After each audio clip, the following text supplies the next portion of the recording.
5টার 5 মিশালে। আর শুরুতেই আমরা ওপার বাংলা দিকে একটু নজর রাখি। বাংলাদেশে ফের টার্গেট হিন্দুরা। বাংলাদেশে হিন্দুদের গ্রামে আগুন, হিন্দু গ্রামে আগুন ধরালো কট্টরপন্থীরা। চট্টগ্রামের পশ্চিম বণিকপাড়ায় আগুন, সব বাড়ির দরজা বাইরে থেকে বন্ধ করে আগুন ধরিয়ে দেওয়া হয়। বাংলাদেশে ফের টার্গেট হিন্দুরা। বাংলাদেশে হিন্দুদের গ্রামে আগুন ধরিয়ে দেওয়া হয়, আগুন ধরিয়ে দেয় কট্টরপন্থীরা। চট্টগ্রামের পশ্চিম বণিকপাড়ায় আগুন, সেখানকার ছবি দেখাচ্ছি আপনাদের। বাইরে থেকে আগুন ধরিয়ে দেওয়া হয়, সব বাড়ির দরজা বাইরে থেকে বন্ধ করে আগুন। চট্টগ্রামের ছবি দেখুন, পশ্চিম বণিকপাড়ায়, সেখানে এইভাবে কট্টরপন্থীরা আগুন ধরিয়ে দিচ্ছে। ফের টার্গেট বাংলাদেশে হিন্দুরা, হিন্দুদের গ্রামে আগুন ধরিয়ে দিচ্ছে কট্টরপন্থীরা।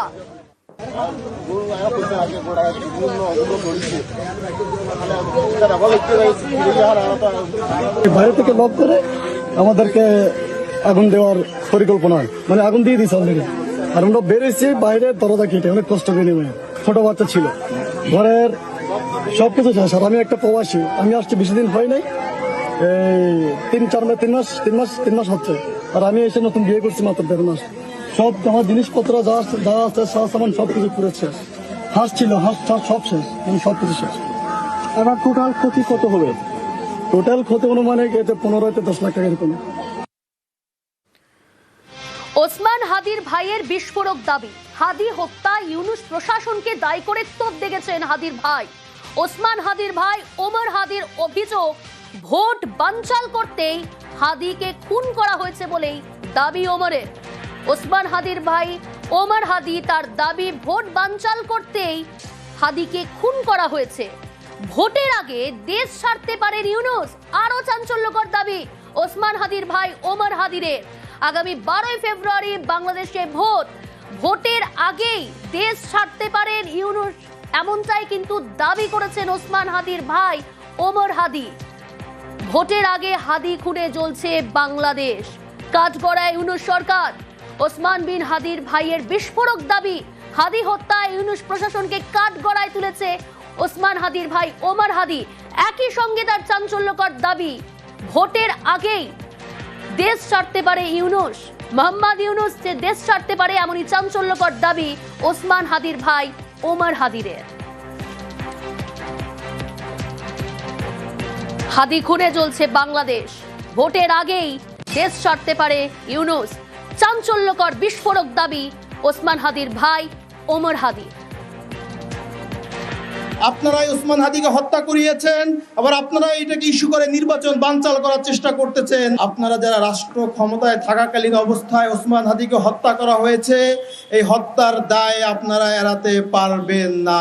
আপনাদেরও বিচার হবে। ওসমান হাদির বিচার যদি না হয়, আপনারাও একদিনে বাংলাদেশ থেকে পালাতে বাধ্য হবেন। বাংলাদেশের কোটি কোটি মানুষ ওসমান হাদির বিচারের অপেক্ষায় আছে। সরকারের কাছে আমি অনুরোধ করব, আপনারা যারা রাষ্ট্র ক্ষমতায় থাকাকালীন অবস্থায় ওসমান হাদিকে হত্যা করা হয়েছে, এই হত্যার দায় আপনারা এড়াতে পারবেন না।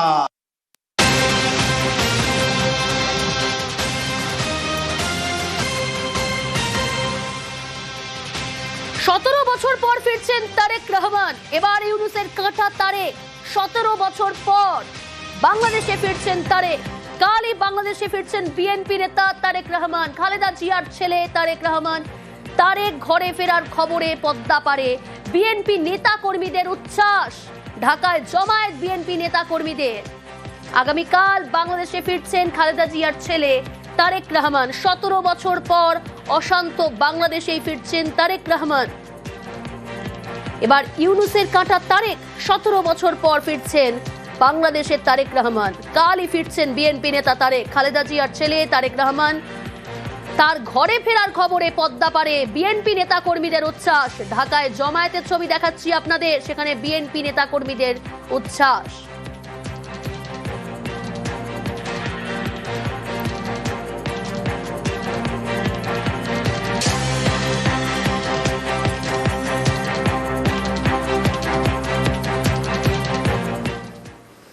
বিএনপি তো ভারতের সঙ্গে তার সরকার চালিয়েছে, সম্পর্ক ছিল। আওয়ামী লীগ যেমন আমাদের সঙ্গে সম্পর্ক ছিল, ঠিক তেমনি বিএনপি যখন এসেছিল ভারত কি তার বিরোধিতা করেছিল? বিএনপি তো দীর্ঘদিন ভারতবর্ষের সঙ্গে তারা সম্পর্কে ছিল এবং বাইলেটারাল এগ্রিমেন্ট ছিল। তখন তো অন্য কোনো সমস্যা সাময়িকভাবে দেখা দিলেও সেখানে তো তেমন কোনো সমস্যা হয়নি যে দুই দেশের সম্পর্ক তলানিতে এসে ঠেকেছে। তারেক রহমান যখন আসছেন, এটা তো বড় থ্রেট, কারণ বিএনপি জিতে যাবে এই মুহূর্তে ইলেকশন হলে। যদি আওয়ামী লীগের বহু সমর্থক সেখানে আছে, তাদের তো জোর করে মুখ খুলতে দেওয়া হচ্ছে না, কিন্তু একই সঙ্গে বিএনপি যদি আসে, বিএনপি জিতবে। সেটা তো এই যে প্রধান ওখানে বসে আছে ইউনূস, তিনি তো চাইবেন না, তিনি চাইবেন কোনোভাবে ক্ষমতা দখল করে থাকে। ওপারে হিন্দু খুন আর এপারে প্রতিবাদ। জয়ন্তীপুর বাজার পেট্রাপোল সীমান্ত মিছিল। দীপচন্দ্র দাসকে যেভাবে ময়মনসিংহে পিটিয়ে আধমরা করার পর তারপর পুড়িয়ে খুন করা হয়, আর তার এই প্রতিবাদে এপারে মিছিল। জয়ন্তীপুর বাজার পেট্রাপোল সীমান্ত মিছিল, বাংলাদেশে হিন্দু খুনের প্রতিবাদে এই মিছিল। প্রতিবাদ মিছিলে হরিণঘাটার বিজেপি বিধায়ক। আর কারা কারা সামিল হলেন এই মিছিলে, কি দাবি উঠছে এই মিছিল থেকে জানানোর চেষ্টা করবো আপনাদের। তবে তার আগে এই মুহূর্তে ছবি দেখাচ্ছি আপনাদের।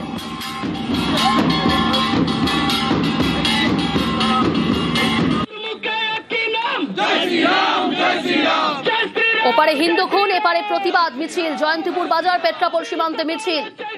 প্রতিবাদ মিছিলে হরিণঘাটার বিজেপি বিধায়ক। আর কারা রয়েছেন, কি দাবি এই মিছিল থেকে উঠছে জানাবে অনিরুদ্ধ রয়েছে টেলিফোন লাইনে। অনিরুদ্ধ, দেখো একদমই আজ সকালে বনগাঁ জয়ন্তীপুর থেকে পেট্রাপোলে এই প্রতিবাদ মিছিলের আয়োজন করেছিল সনাতনী ঐক্য মঞ্চের পক্ষ থেকে, এবং সেখানে উপস্থিত ছিলেন গাইঘাটা বনগাঁ উত্তরের বিধায়ক অশোক কীর্তনিয়া এবং হরিণঘাটার বিধায়ক অসীম সরকার। তারা এই মিছিলে অংশগ্রহণ করে এবং অনেক অংশের অর্থাৎ হিন্দু সনাতনী ঐক্য মঞ্চের যে সমস্ত সমর্থকরা আছেন তারাও এই মিছিলে অংশগ্রহণ করেছিল। বাংলাদেশে যে হিন্দু যুবক দীপুচন্দ্র দাসকে যেমন নৃশংসভাবে খুন করা হয়েছে, তারই প্রতিবাদে তাদের এই মিছিল ছিল। এবং সেখান থেকে আওয়াজ ওঠে যে ইউনূস সরকারকে অর্থাৎ ইউনূসকে সবক শেখানোর জন্যই এই মিছিল। আগামীতে যদি বাংলাদেশের হিন্দুদের উপরে এরকম অত্যাচার হয় তাহলে আবারও তারা এরকম গর্জে উঠবেন। এবং পেট্রাপোল পর্যন্ত এই মিছিল যায়। সেখানে বিএসএফ এর তরফ থেকে অনেকটা সীমান্তের অনেকটা আগেই গার্ডরেলের ব্যবস্থা করা হয়েছিল, সেখানে আটকে দেওয়া হয় মিছিলকে। মিছিল থেকে স্লোগান ওঠে, বাংলাদেশের ইউনূস সরকারের বিরুদ্ধে একাধিক স্লোগান উঠতে থাকে এবং সেখানে ইউনূসের কুশপুতলিকা দাহ করা হয়। পরবর্তীতে হুঁশিয়ারি দেওয়া হয়, যদি এই ধরনের ঘটনা আগামীতে ঘটে তাহলে ভারতের যে সমস্ত হিন্দুরা আছে তারা এইভাবেই গর্জে উঠবে। এবং বনগাঁ উত্তরের বিধায়ক অশোক কীর্তনিয়া রীতিমতন রাফাল, অর্থাৎ যদি আগামীতে এই ধরনের ঘটনা ঘটে তাহলে রাফাল একবার ঘুরিয়ে নিয়ে আসার জন্য দাবি তুলেছেন। এবং তাহলে বাংলাদেশের দীপু দাসকে যেভাবে জ্যান্ত পুড়িয়ে মারা হলো তারই প্রতিবাদ আমরা করবার জন্য সনাতনী ঐক্য মঞ্চ থেকে আমরা এসেছি। এইভাবে চলতে থাকলে আমি বলবো ভারত সরকার, কেন্দ্রীয় সরকারের উচিত এক্ষুনি যেমন পাকিস্তানে সার্জিক্যাল স্ট্রাইক করেছে, বাংলাদেশের সার্জিক্যাল স্ট্রাইক করে ওই উগ্রপন্থীদের সমূলে ধ্বংস করে দেওয়া উচিত। প্রয়োজনে বাংলাদেশকে ভারতের সঙ্গে নিয়ে ওখানকার উগ্রপন্থীদের একদম পাকিস্তানে পাঠিয়ে দেওয়া উচিত বলে আমি মনে করি। বনগাঁর ছবি দেখাচ্ছিলাম আপনাদের। এর পাশাপাশি যে ছবি দেখাচ্ছি ফুলবাড়ি, সেখানে ভারত বাংলাদেশ সীমান্তে বিক্ষোভ। বাংলাদেশের লরি আটকে বিক্ষোভ বিজেপির, বিক্ষোভে বিধায়ক শিখা চট্টোপাধ্যায়। বাংলাদেশে হিন্দু খুন, আজ এপারে খুনের প্রতিবাদে সেখানে বিক্ষোভ। ফুলবাড়ির ছবি দেখছেন, ফুলবাড়িতে ভারত বাংলাদেশ সীমান্তে বিক্ষোভ। বাংলাদেশের লরি আটকে বিক্ষোভ বিজেপির, বিক্ষোভে বিধায়ক শিখা চট্টোপাধ্যায়। রাস্তায় বসে বিক্ষোভ বিজেপি বিধায়কের।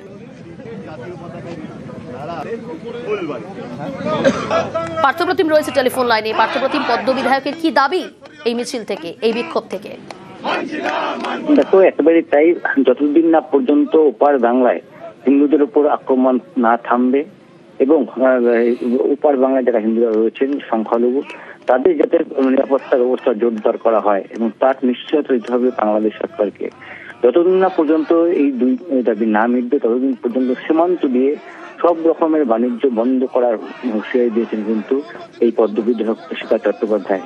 এবং তিনি বলেন আজ থেকে যে আন্দোলন শুরু হলো ধারাবাহিকভাবে তা চলবে, কেননা সেখানে যারা হিন্দুরা রয়েছেন বসবাসকারী হিন্দুরা তাদের কোনো কিন্তু নিরাপত্তা নেই।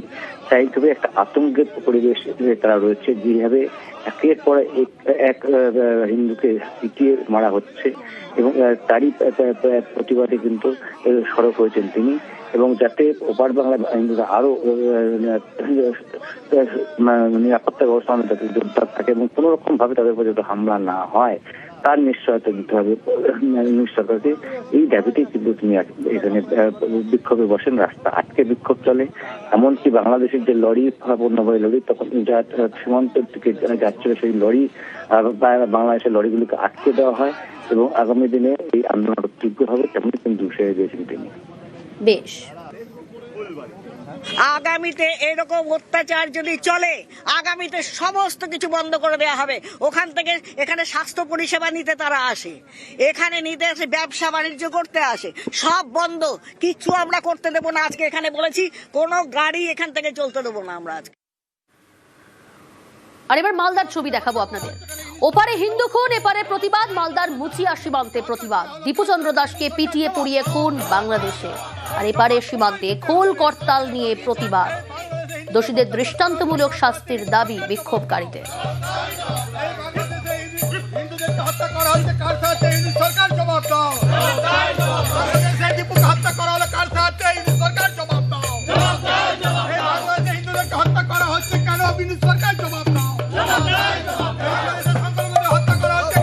মালদার মুচিয়া সীমান্তের ছবি দেখছেন, সেখানে খোল করতাল নিয়ে প্রতিবাদে সামিল বিক্ষোভকারীরা।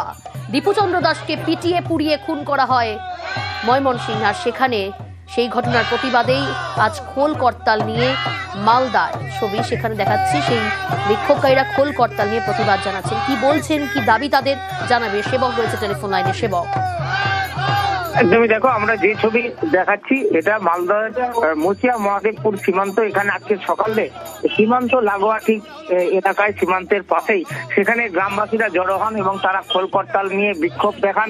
দীর্ঘক্ষণ ধরে এই বিক্ষোভ চলে। মূলত বাংলাদেশে যেভাবে সংখ্যালঘুদের উপর অত্যাচার চলছে, একই সঙ্গে দীপু দাসকে যে খুনের ঘটনা, এই ঘটনার প্রতিবাদেই গ্রামবাসীরা সীমান্ত পারে জমায়েত হন এবং তারা বিক্ষোভ দেখান।